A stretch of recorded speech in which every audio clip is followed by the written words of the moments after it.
পুনৰবাৰ নেপালত সংঘটিত হৈছে এক ভয়ংকৰ বিমান দুৰ্ঘটনা।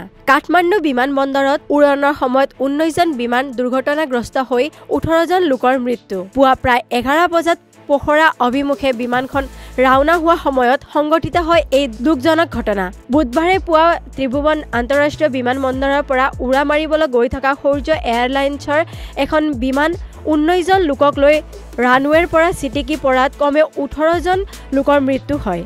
সংবাদ সংস্থা PTRৰ পৰা জনামতে পুৱা প্ৰায় 11 বজাত পোখৰা অভিমুখে ৰাওনা হোৱাৰ সময়ত সংঘটিত হয় এই ঘটনা।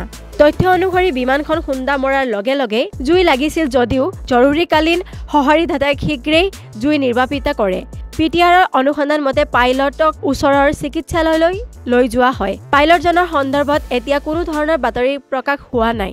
নেপালী আৰক্ষীৰ মুখপাত্ৰ ডেন বাহাদুৰ কাৰ্কিয়ে সংবাদ সংস্থাকো সেই একে তথ্যই AFPক প্ৰদান কৰে। এতিয়া প্ৰশ্ন হয় যে কাৰ গাফিলতিৰ বাবে এই ধৰণৰ ভয়ংকৰ কাণ্ড সংঘটিত হৈছে আৰু 18 গৰাকী ব্যক্তিয়ে নিজৰ প্ৰাণ ত্যাগ কৰিবলগীয়া হৈছে। News desk report, north east নাও।